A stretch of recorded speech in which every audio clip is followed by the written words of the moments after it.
जय हिंद, जय भारत, झारखंडी जोहार आप सभी को। एक बार मैं फिर से आप लोगों के लिए लेकर आया हूँ विद्युत का मोस्ट इम्पॉर्टेंट फार्मूला। आपको ये विद्युत चैप्टर जो क्लास 10th का एक बहुमूल्य चैप्टर है, बड़ा ही इम्पॉर्टेंट चैप्टर है आगामी एग्जाम की दृष्टि से। उसके सारे सूत्र आपको एक ही वीडियो में मिल जाएंगे। इसके लिए आपको और कहीं से सर्च करने की या और कहीं से कंटेंट जुगाड़ करने की ज़रूरत नहीं पड़ेगी। इस चैप्टर की सारी सूत्र और उससे रिलेटेड उसका SI मात्रक सारा आपको एक ही वीडियो में यहाँ पे मिलेगा। चलिए बिना लेट किए हुए मैं शुरू करता हूँ आज का वीडियो। मैं आनंद कुमार और मेरे चैनल का नाम है कुमार इंस्टीट्यूट। आप मेरे चैनल को सब्सक्राइब कर सकते हैं, मेरे को फॉलो कर सकते हैं और मेरे को सपोर्ट कर सकते हैं। चलिए आज हम लोग देखते हैं, आज का हमारा पहला फॉर्मूला है I = Q/T। I = Q/T। इससे आपको सबसे पहले तो ये जानना होगा कि इससे कितने सारे फॉर्मूले। अच्छा, सबसे पहले हम लोग ये देखते हैं वहाँ पे I क्या है। तो I = विद्युत धारा होता है और इसका SI मात्रक क्या होता है, एम्पियर A होता है। ठीक है, उसके बाद हम लोग देखते हैं Q = क्या होता है। तो Q = आवेश या विद्युत आवेश होता है और इसका SI मात्रक होता है coulomb denoted by C। T के बारे में आपको पता है, T = टाइम होता है। I = Q/T से आपके पास एक और फॉर्मूला बनता है Q = IT। तो आप इतना कुछ एक फॉर्मूले से कुछ 2-3 फार्मूला जैसा डिमांड रहे क्वेश्चन के हिसाब से आप कर सकते हो। आज का हमारा दूसरा फॉर्मूला है V = W/Q, वेयर सबसे पहले तो हम लोग जानेंगे वहाँ पे V क्या है। V = दो बिंदुओं के बीच का विभवांतर। V क्या होता है, दो बिंदुओं के बीच का विभवांतर, यानी विभव में जो अंतर होता है। W क्या है, तो W = वर्क, इट मीन्स की कार्य, और Q के बारे में आपको पता है आवेश। चलिए अब हम लोग इन सभी का SI मात्रक देते हैं। तो विभवांतर का SI मात्रक होता है, विभवांतर का SI मात्रक हो जाएगा वोल्ट हो जाएगा। विभवांतर का SI मात्रक वोल्ट होगा। कार्य का SI मात्रक जूल होता है और आवेश का SI मात्रक आपको पता है कूलाम होता है। यहाँ पे भी आप फॉर्मूला खुद से बना सकते हो कि W = क्या होता है, V × Q होता है। ठीक है, आज का हमारा तीसरा फॉर्मूला है R = ρL/A। इसको क्या पढ़ोगे आप, तो रो पढ़ोगे। R = ρL/A। तो यहाँ पे R क्या होता है, तो R क्या होता है, R होता है प्रतिरोध। रो क्या होता है, रो होता है प्रतिरोधकता। L क्या है, L हमारा है लेंथ है, लंबाई है। क्या है, लंबाई है। और A क्या है, A हमारा क्षेत्रफल है। अब इन सभी में इन दोनों का SI मात्रक इंपॉर्टेंस है, एग्जाम में आती है, तो इसको हम लोग देख लेते हैं। R का SI मात्रक, प्रतिरोध का SI मात्रक होगा ओम होगा। क्या होगा, ओम होगा। प्रतिरोधकता का SI मात्रक होगा ओम मीटर, यानी ओम मीटर। लंबाई का आपको पता होगा मीटर होता है और एरिया का होगा मीटर स्क्वायर। ये आज का हमारा तीसरा फॉर्मूला है R = ρL/A। अब हम लोग चौथा फॉर्मूला देख रहे हैं E = PT। E = PT यानी E फॉर एनर्जी, ऊर्जा, P फॉर पावर, शक्ति, T फॉर समय। ऊर्जा का SI मात्रक क्या होता है, तो ऊर्जा का SI मात्रक होता है जूल डिनोटेड बाई J। शक्ति का SI मात्रक क्या होता है, वाट डिनोटेड बाई W। और समय का SI मात्रक होता है SCC सेकेंड। स्पेस कम होने के कारण आपको इसका स्क्रीनशॉट कर लेना होगा। आप इसको जल्द से जल्द स्क्रीनशॉट कर लीजिए, ताकि हम लोग 1 2 3 फार्मूला देख चुके हैं, 4 तक का फार्मूला देख चुके हैं। अब हम लोग 5th 6th और 2-3 और जो इम्पोर्टेंट फार्मूला है उसके बारे में ध्यान से देखेंगे। तो इसको एक बार मैं बोर्ड पे से हट जाता हूँ, आप इसका स्क्रीनशॉट ले लीजिए।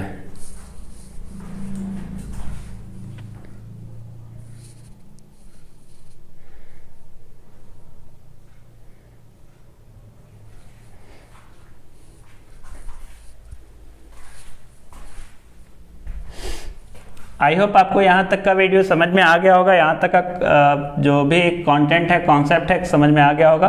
अब हम लोग 5th वाला देखते हैं।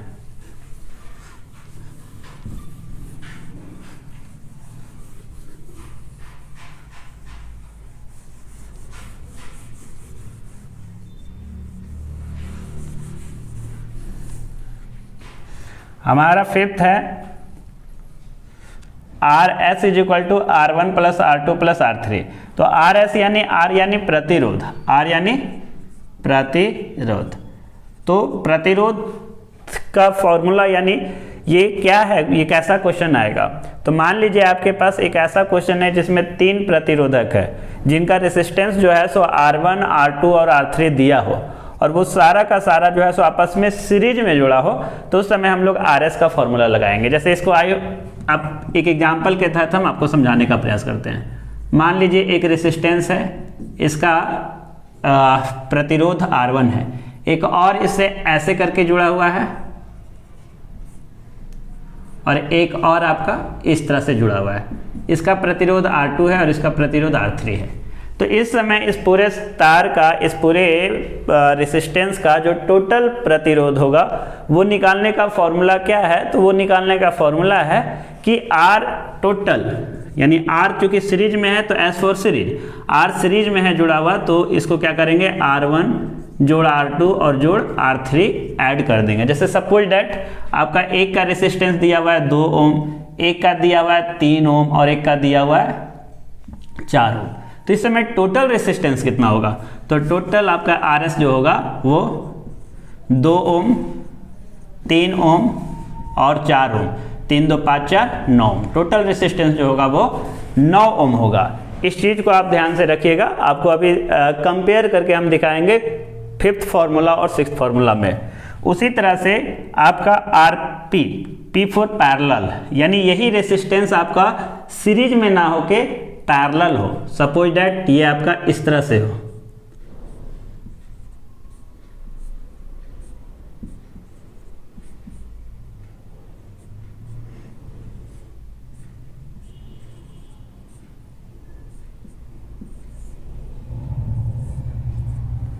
मान लो ये आपका ऐसे करके रेसिस्टेंस जुड़ा हुआ, इसका मान लीजिए आपका 2 ओम हो, इसका 3 ओम हो और इसका 4 ओम हो। यानी ये मान लो R1 है, ये मान लो R2 है और ये मान लो R3 है। तो उस समय इस टोटल का, यानी इस पूरे तार का, ये जो सर्किट का रेसिस्टेंस होगा वो कितना होगा। क्या उसके लिए भी हम लोग यही फॉर्मूला, जो ऊपर का फॉर्मूला अप्लाई किए हैं, लगाए हैं, वही लगेगा या कुछ और हटके लगेगा, या क्या इसका भी जो है सो जैसे यहाँ पे टोटल 9 ओम आया तो रेसिस्टेंस तो सेम है, 2 ओम 3 ओम और 4 ओम, तो क्या इसका भी वही आएगा। तो देखते हैं हम लोग इसका फॉर्मूला, इसके निकालने के लिए फॉर्मूला हम लोग क्या अप्लाई करेंगे, 1/RP is equal to 1/R1 plus 1/R2 plus 1/R3। ठीक है, तो अब यहाँ पे देखते हैं हम लोग फॉर्मूला अप्लाई करने पे 1/2 प्लस 1/3 और प्लस 1/4। 4 3 और 2 का एलसीएम निकालेंगे तो हम लोग का कितना आ जाएगा, 12। 12 को 2 से भागा देंगे तो 6 आएगा। 6 को 1 से मल्टीप्लाई करेंगे 6। 3 का टेबल पढ़ेंगे तो 12 4 बार में आएगा। 4 को 1 से गुना करेंगे तो 4। 4 का टेबल हम लोग पढ़ेंगे 12 तो 3 बार में, और 3 को 1 से गुना करेंगे तो 3। तो 6 4 10 3 13/12। 1/RP देखिए, 1/RP इज इक्वल टू कितना आया, 13/12, या RP मेरा हो जाएगा, इसको पलटेंगे तो ये हमारा क्या हो जाएगा, 12/13। 12/13 यानी ये जो है सो आपका 1 से कम आएगा। 1 से कम आएगा, आप ऐसे कर लो, 0 0 के जगह पे दशमलव,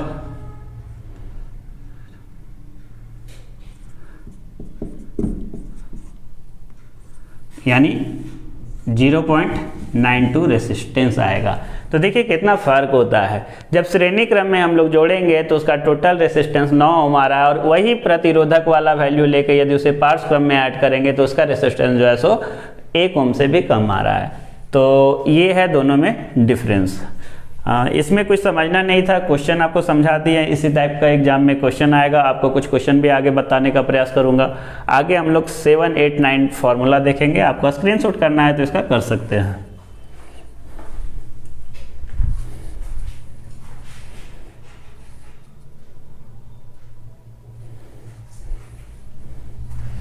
चलिए अब इसको हम लोग मिटा लेते हैं।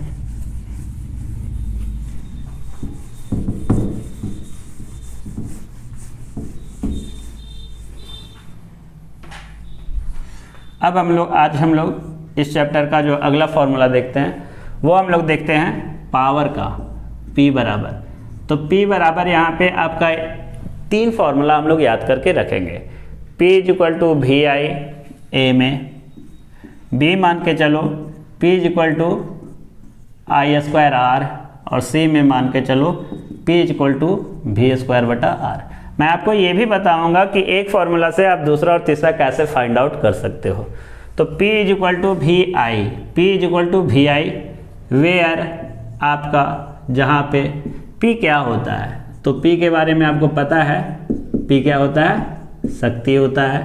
V क्या होता है, पीछे हम लोग देख चुके हैं, वे विभवांतर होता है।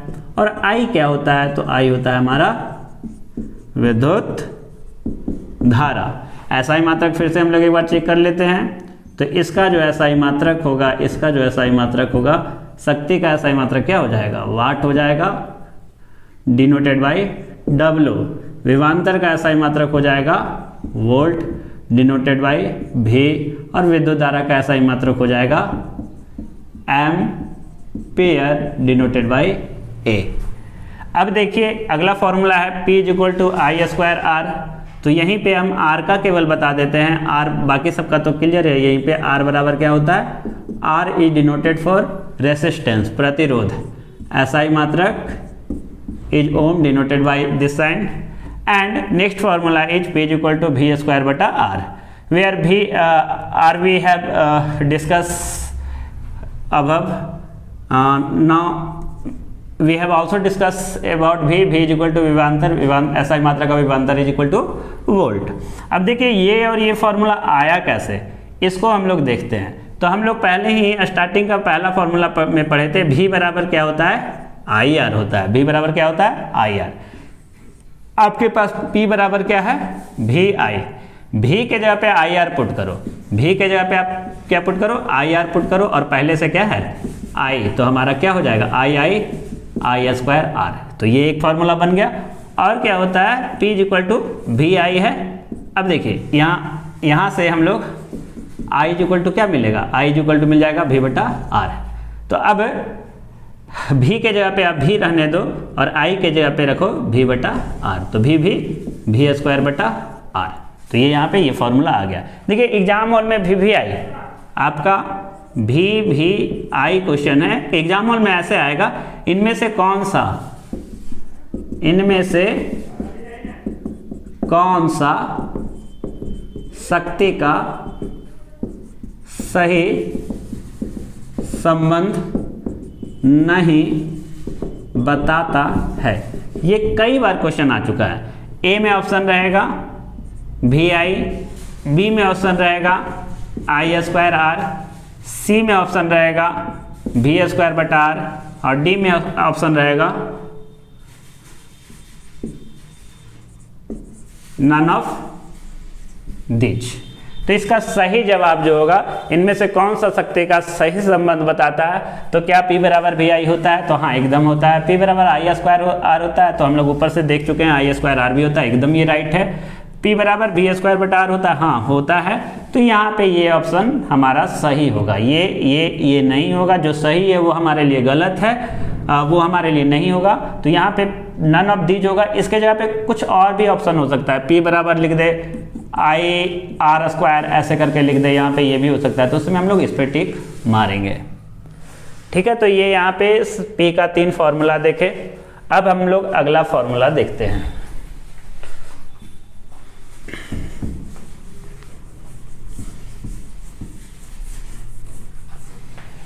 अब हमारा जो अगला फॉर्मूला है वो है H बराबर I²RT। अच्छा ध्यान रखिएगा, इसे हम लोग जूल का तापन नियम भी कहते हैं। इस सूत्र को हम लोग जूल का तापन नियम भी कहते हैं, और इससे हम लोग जूल का तापन नियम का डिफिनेशन भी दे सकते हैं। अब यहाँ पे H क्या है, वेयर H क्या है, तो H है आपका ऊर्जा, हीट है। I क्या है, तो I आपका विद्युत धारा है। R क्या है, R आपका प्रतिरोध है। T क्या है, T आपका समय है। फिर से SI मात्रक देख लेते हैं, तो ऊर्जा का SI मात्रक आपका क्या हो जाएगा, जूल हो जाएगा, डिनोटेड बाय J। विद्युत धारा का SI मात्रक क्या होगा आपका, एम्पियर होगा, डिनोटेड बाय A। प्रतिरोध का SI मात्रक क्या होगा, ohm, denoted by this sign.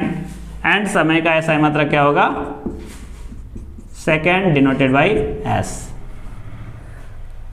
अब आपको बताना है कि क्या इस चैप्टर में कुछ और ऐसे सूत्र, कुछ और ऐसे फॉर्मूला है जो मैं छोड़ चुका हूं, जिसे मुझे यहाँ पे बताना चाहिए। आप कमेंट्स बॉक्स में ज़रूर से ज़रूर बताएं, और आप कमेंट बॉक्स में ये भी कमेंट्स करें कि आपको ये वीडियो कैसा लगा।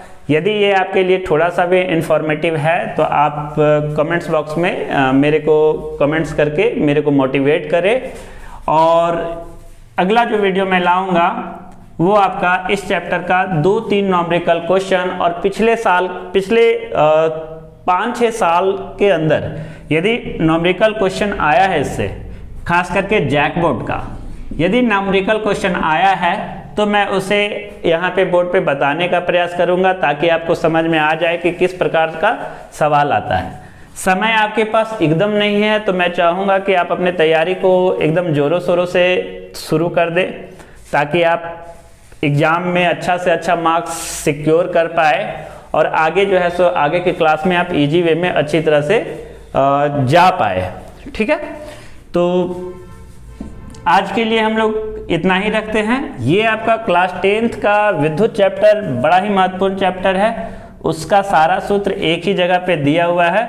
आप इसको लिखिए, याद कीजिए, इससे आपका केवल सूत्र ना होके SI मात्रक का भी सारा क्वेश्चन सॉल्व हो गया। SI मात्रक से भी एक क्वेश्चन एकदम आता है MCQ में, या तो 1 नंबर का क्वेश्चन में SI मात्रक से यूनिट से एकदम आता है तो आता है। चलिए आज के लिए इतना ही रहने देते हैं। जय हिंद, जय भारत, झारखंडी जोहार आप सभी को। Thank you.